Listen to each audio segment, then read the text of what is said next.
भक्तमाल की कथा में आपका स्वागत। संत श्री नाबादास जी द्वारा विरचित ये भक्तमाल ग्रंथ। इस भक्तमाल ग्रंथ में अन्य अन्य संतों की भक्तों की कथाओं में एक अंग है हरिवल्लभ भक्त। हरि के प्यारे जो भक्त हैं उनकी कथाओं का भी, उनके नामों का भी इसमें संकलन है। हरि के प्यारे भक्तों में भक्तिमती शबरी, शबरी जो कि संन्यास धर्म में पूर्ण रूप से प्रतिष्ठित है, श्रमणी धर्म संस्थिता, काकुस्थ चिरजीवनी कहकर जिसको संबोधित किया वाल्मीकि रामायण में। एक गंधर्व ने कहा भगवान श्री राम से कि अब आप जब अपनी यात्रा को आगे बढ़ाएंगे तो आपके रास्ते में शबरी का आश्रम आएगा, आप उनसे जाके अवश्य मिलिएगा। उस शबरी को भगवान श्री राम नवधा भक्ति का उपदेश दे रहे हैं, 9 प्रकार की भक्ति का। ये 9 प्रकार की भक्ति का जो उपदेश भगवान शबरी को दे रहे हैं, इसलिए दे रहे हैं कि शबरी को इस बात का पूर्ण रूप से आश्वासन हो जाए कि उसमें सब प्रकार की भक्तियां विद्यमान हैं। वो भक्तिमती है, वो भक्ति से परिपूर्ण है। ऐसा भगवान शबरी को आश्वासन क्यों देना चाहते हैं? इसलिए क्योंकि शबरी कहती है मैं तो बहुत अधम हूं, मैं जड़मती हूं, मैंने अपने गुरु से कुछ नहीं सीखा और मुझे तो आपकी स्तुति करने भी नहीं आती। कही विधि स्तुति करूं तुम्हारी, अधम ते अधम जड़मती भारी। यह कहकर वो अपने आप को बहुत नीचा मान रही हैं। परंतु भगवान को ये कभी पसंद नहीं आता, कभी पसंद नहीं आता। कौन सी बात भगवान को पसंद नहीं आती? ये बात भगवान को पसंद नहीं आती कि उनका भक्त अपने आप को नीच माने। भगवान का भक्त अगर अपने आप को नीच माने तो ये भगवान को कदापि भाता नहीं। और इस भावना को शबरी के मन से निकालने के लिए ही भगवान 9 प्रकार की भक्ति का उपदेश दे रहे हैं। शबरी को इस उपदेश की आवश्यकता नहीं है। शबरी में तो ये 9 प्रकार की भक्ति स्वतः विद्यमान है। गुरु कृपा से शबरी को सब प्रकार की भक्ति प्राप्त है। भक्ति से परिपूर्ण जीवन वो जी रही हैं और चिरकालिक जीवन जी रही हैं, ऐसा भक्ति से परिपूर्ण। तो भगवान राम शबरी को ये उपदेश दे रहे हैं केवल और केवल इसलिए कि उनमें ये जो हीनता की भावना है वो दूर हो जाए। और इसी के चलते ये सब संदेश हमें प्राप्त हो रहा है, जिससे कि हम 9 प्रकार की भक्ति को समझें और उसको अपने जीवन में धारण करने का प्रयास करें। और मेरा जो ये उद्देश्य कह लीजिए, संकल्प तो नहीं कह सकता, जो प्रेरणा हुई भगवत कृपा से, गुरु कृपा से नवधा भक्ति पर इतने विस्तार से बोलने की, वो इसी कारण से हुई होगी। मेरी दृष्टि से या समझ लीजिए गुरु प्रेरणा से, ताकि हम भक्ति के स्वरूप को समझ सकें। संतोष के नाम पर हम प्रमाद को ना अपनाएं, भक्ति के नाम पर हम दीनता को ना अपनाएं। दिखावे की दीनता की बात कर रहा हूं यहां पर। भक्ति के नाम पर किसी प्रकार के आडंबर को अपनाकर ये ना समझ लें कि हमने भक्ति कर ली। चर्चा कर रहे हैं 8वीं भक्ति की। 8वां लाभ जथा संतोषा, सपने नहीं देखें पर दोषा। यथा लाभ संतोष के बारे में पिछले कुछ दिनों से आपको कुछ बातें बताई गई। पहले तो ये बताया गया कि संतोष क्या नहीं है। फिर ये भी बताने का प्रयास किया गया कि संतोष आवश्यक है जीवन में, और बिन संतोष हम कभी सपने में भी सुख नहीं पा सकते। कल आपको बताया गया, तुलसीदास जी ने कहा, बिन संतोष ना काम न साही, काम अछत सपनेहु सुख नाही। बिना संतोष के कामनाओं का नाश नहीं होता। जब तक कामनाएं बनी हुई हैं तो सपने में भी सुख की प्राप्ति नहीं हो सकती। और यह संतोष हमारी आध्यात्मिक या भौतिक उन्नति में बाधक नहीं है। इस बात को भी आपको समझाने का कल प्रयास किया गया।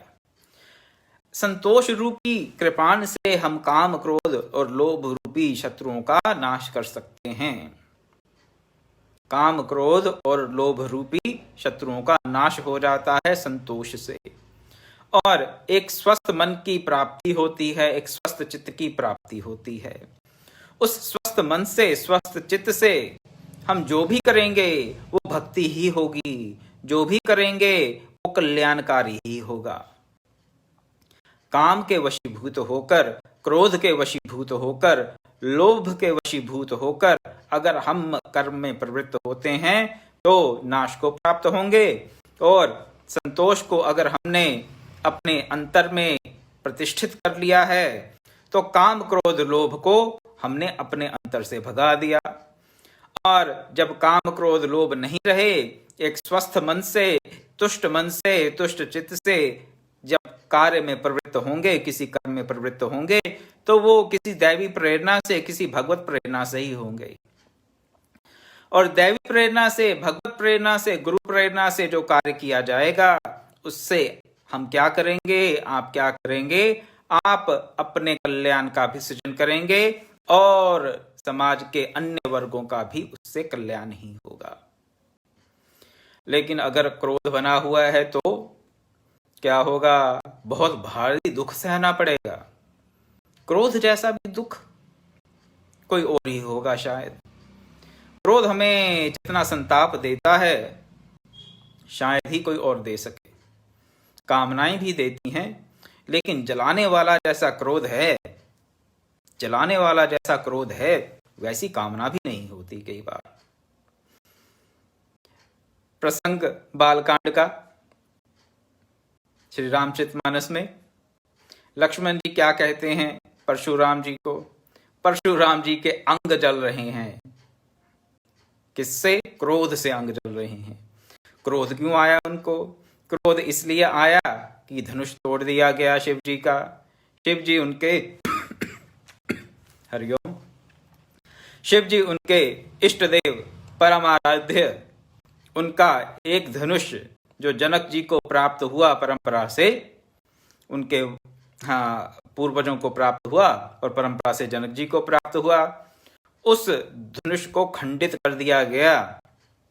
ये जानकर परशुराम जी को अत्यंत क्रोध आ गया। अत्यंत क्रोध आया तो फिर क्या था, उन्होंने ही देखा कि भगवान सामने खड़े हैं। उन्होंने ये नहीं देखा, देखा क्या, देख तो रहे थे लेकिन देख कर भी नहीं देखा, पहचान कर भी नहीं पहचाना। नहीं जान पाए कि स्वयं श्रीमन नारायण नर रूप में अवतरित होकर एक मानवीय आकृति में उनके समक्ष खड़े हैं। क्यों नहीं देख पाए? क्या कारण रहा? क्रोध। क्रोध हमारी आंखों की दृष्टि को तो नहीं ले जाता, लेकिन मन की, बुद्धि की दृष्टि को वो क्षीण कर देता है। नहीं देखकर भी हम नहीं देख पाते। तो क्रोध का नाश कैसे होगा? क्रोध का नाश होगा संतोष से। तो लक्ष्मण जी परशुराम जी को क्रोधित देखकर और व्यंग कर रहे हैं। क्या कहते हैं? नहीं संतोष तपुनि कुछ कहू, जनि रिस रोकी दुसह दुख सहू।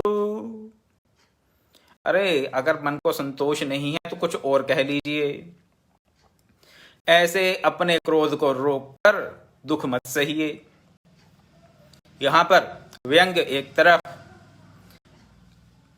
बात जो यहां पर तत्व की है वो ये है कि संतोष होगा तो क्रोध चला जाएगा, और जब तक संतोष नहीं हुआ तब तक क्रोध बना हुआ है।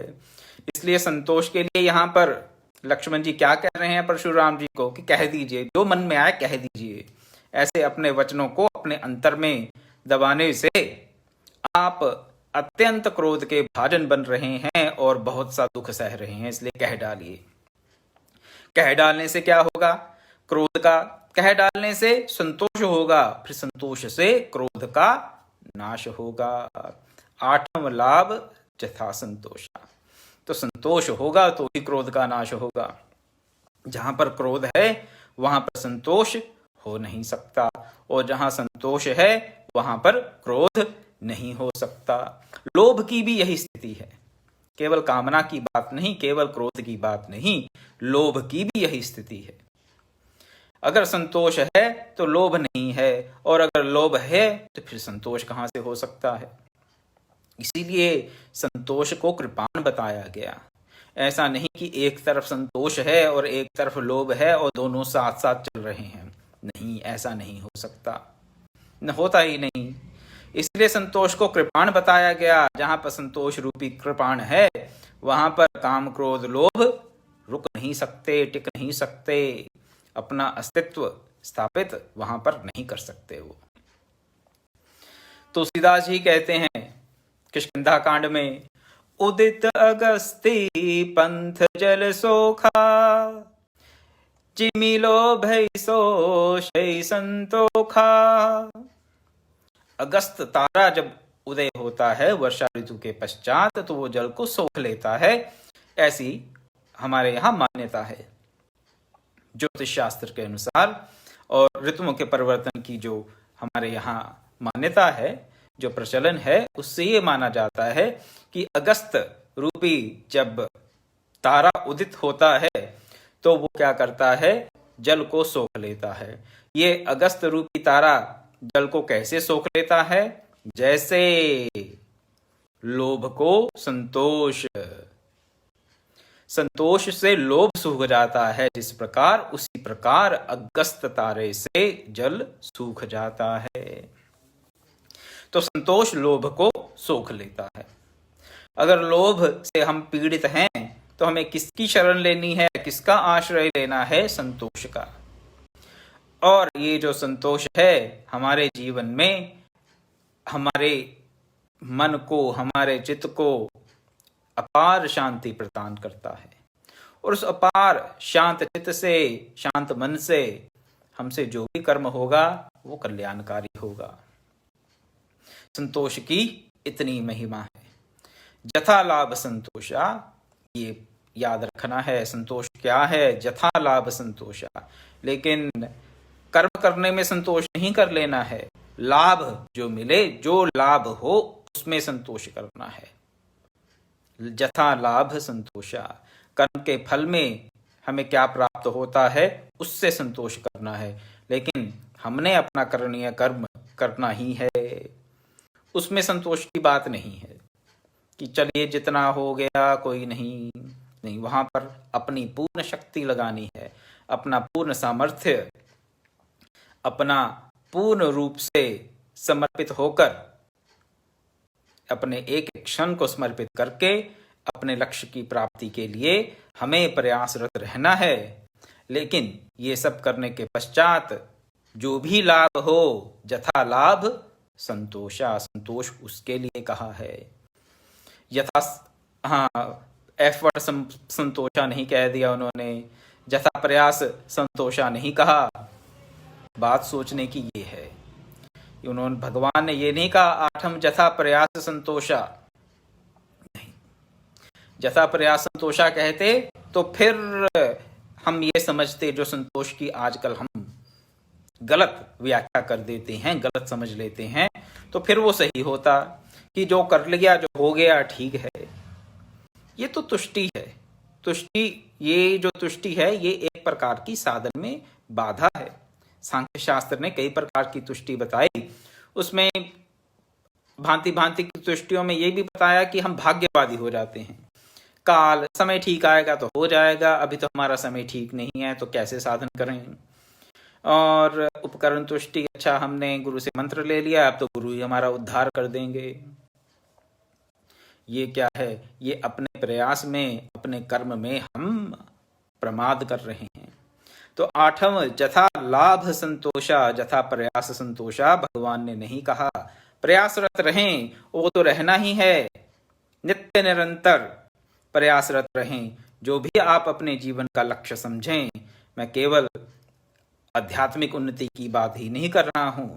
अगर आपको भोग ऐश्वर्य के भी लालसा है, अभी इस भौतिक जगत में आप अपनी मान प्रतिष्ठा बढ़ाई चाहते हैं, तो भी वहां पर प्रयासरत रहें।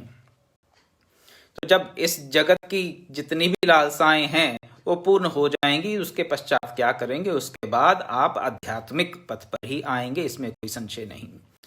लेकिन जिनकी इस भौतिक जगत की कामनाएं पूर्ण नहीं होती और उनका वो परित्याग नहीं कर पाते, तो इसी में फंसे रहते हैं, अध्यात्म की तरफ उनकी दृष्टि जाती ही नहीं। विदेश से जब मैं अपने जीवन की धारा का परिवर्तन करके आया भारत में, तो उन दिनों नासिक में कुंभ मेला चल रहा था।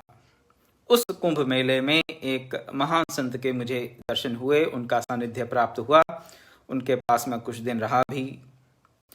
उन्होंने मैं पूरा वृत्तांत सुना। कुछ दिन पश्चात मुझसे बोले कि बताइए, आपके मन में कुछ करने की इच्छा है? अभी कोई इच्छा है जीवन की, कोई इच्छा कि आपको ऐसा करना चाहिए?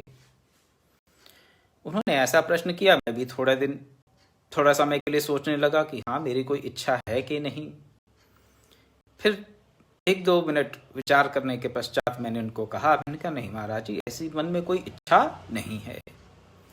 फिर उन्होंने कहा हाँ तो फिर ठीक है, फिर भजन करो, फिर कोई आपको इसमें बाधा नहीं आएगी, विघ्न नहीं आएगा। कोई बड़ी बाधा विघ्न, छोटे मोटे तो आएंगे ही, कोई बड़ी बाधा विघ्न नहीं आएगा। लेकिन बोले, कहते अगर अब भी मन में कोई इच्छा है, इच्छा यानी कि कामना, कामना यानी कि संतोष का अभाव, अगर अब भी मन में कोई इच्छा है, कामना है, तो उस कामना की पूर्ति करो, उसके पश्चात ही इस विरक्त जीवन को तुम अपनाना। मैंने कहा नहीं महाराज जी, ऐसा मेरे मन में कोई विचार है नहीं, मैंने अपने मन को टटोल के देखा है। कहते फिर ठीक है, फिर भजन करो, लेकिन अगर कोई इच्छा है तो विदेश वापस जाओ, उन इच्छाओं की पूर्ति करो, जो करना चाहते हो वो करो, उसके पश्चात विरक्ति के मार्ग को अपनाना, उससे पहले नहीं। तो हमारे यहाँ सनातन संस्कृति में इस बात को भली भांति समझते हैं संत साधु कि अगर जीवन में संतोष नहीं तो हम भजन नहीं कर सकते। जीवन में अगर हमारे अब भी कामनाएं बनी हुई हैं तो हम आध्यात्मिक पथ पर उन्नति नहीं करेंगे। कहीं ना कहीं जाकर फिर हमें यू टर्न लेना पड़ेगा। क्यों लेना पड़ेगा? क्योंकि वो कामनाएं कहीं ना कहीं जागृत हो जाएंगी और उन कामनाओं के चलते संतोष रहेगा नहीं, और संतोष होगा नहीं तो प्रभु की भक्ति नहीं कर सकते। आठम लाभ जथा संतोषा। तो एक भक्त के लिए, एक विरक्त के लिए, एक भक्ति मार्ग के अनुयायी के लिए क्या चाहिए? संतोष चाहिए। जथा लाभ, जो मिले उसमें संतोष कर लें, लेकिन जो मिले क्या, कैसे भी निठल्ले बैठकर नहीं, अपने कर्तव्य कर्म को पूर्ण रूप से संपादित करने के पश्चात जो मिले उससे संतोष करें। लेकिन फिर भी यहाँ पर थोड़ी कंफ्यूजन हो जाती है कि हाँ, ये ब्रह्म सत्य जगत मिथ्या, जीव ब्रह्मेति ना परे कह दिया शंकराचार्य जी ने। ये सब माया है जी, कोई फायदा नहीं है। कहीं भी चली जाइए, भारत के किसी गांव देहात में कहीं बैठ जाइए सभा में, सभी कहेंगे सब माया है जी, कुछ नहीं है। विरक्ति का भाव और केवल बात करना, दोनों में बहुत अंतर है। और विरक्ति के नाम पर निठल्लेपन को अपना लेना, ये तो महान दोष है, और इस महान दोष के चलते भारतीय जनमानस ने बहुत कष्ट सहे हैं, बहुत कष्ट सहे हैं। और इसको हम पहचाने, हम अपने अतीत में जो गलतियां करते आए हैं, जो त्रुटियां हमसे हुई हैं, जो सिद्धांत हमने तोड़ मरोड़ कर अपने जीवन में अपना लिए, जिनके चलते हम दुख के, दरिद्रता के और भांति भांति की यातनाओं के भाजन बने, उनको अब हमें निकालना है। नहीं निकालेंगे तो वही इतिहास बार बार दोहराता रहेगा, इसमें कोई संशय नहीं। संतोष अपने लाभ से करना है, ऐसा लाभ जो हमें अपने पूर्ण प्रयत्न के बाद प्राप्त हो। अगर ऐसा करेंगे तो फिर हम भक्ति के मार्ग पर आगे बढ़ सकते हैं। भक्ति क्या, योग सूत्रों में भी पतंजलि क्या कह रहे हैं, संतोषाद अनुत्तम सुख लाभ। योग सूत्र दूसरा पाद 42वां सूत्र क्या कहते हैं, संतोष जो है ऐसा सुख लाभ है कि इससे ऊपर और कोई सुख लाभ है नहीं। संतोष के ऊपर कोई सुख है नहीं। सत्य बात है, हमारे अपने अनुभव का है ये तो सत्य। जब हम संतुष्ट होते हैं, चाहे कुछ क्षणों के लिए हो, तो अतीव आनंद के भाजन बनते हैं। कबीर जी ने भी ये कह दिया, बड़ा प्रसिद्ध उनका ये दोहा है, गोधन गजधन बारिधन और रत्न धन खान, जब आवे संतोष धन सब धन धूरी समान। भांति भांति के धन अब कबीर जी के टाइम पर, उनके समय पर गोधन, हाथी, घोड़े ये सब धन माने जाते थे। जिसके पास जितनी ज्यादा पशु होते थे उनको उतना धनी माना जाता था।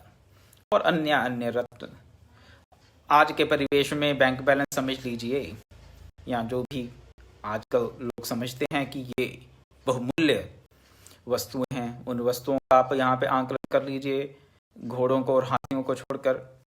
बात कहने की ये सिद्धांत ये कि एक बार संतोष जीवन में आ जाए तो ये सब धूली के समान हो जाते हैं, धूल के समान हो जाते हैं।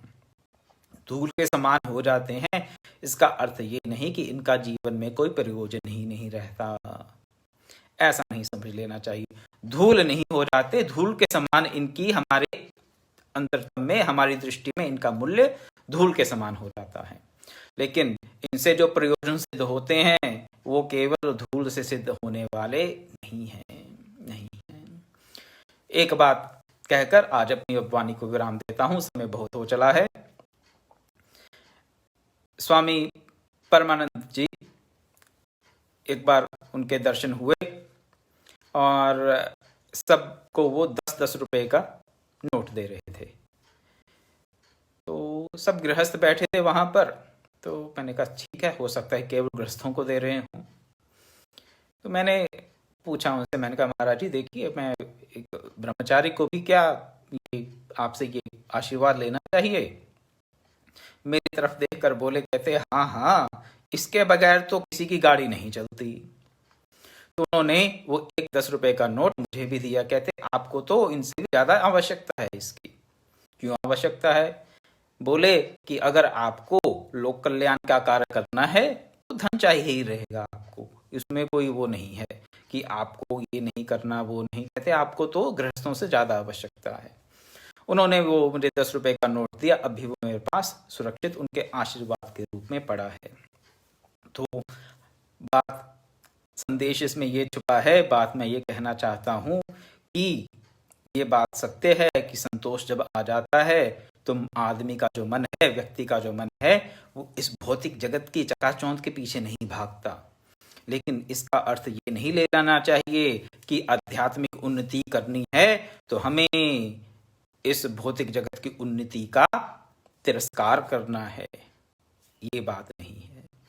तो अगर इस बात को अगर हम ठीक से समझेंगे तो मन में संतोष भी होगा, पूर्ण रूप से अपने कर्तव्य कर्मों का हम अनुपालन भी करेंगे और अपना भी कल्याण करेंगे और समाज का भी कल्याण कर पाएंगे। कल मिलेंगे तो 8वीं भक्ति का जो दूसरा अंग है, सपने नहीं देखी पर दोषा, उस पर चर्चा की जाएगी। ओम पूर्णमदः पूर्णमिदं पूर्णात् पूर्णमुदच्यते पूर्णस्य पूर्णमादाय पूर्णमेवावशिष्यते। ओम शांति शांति शांति। हरि ओम तत्सत्।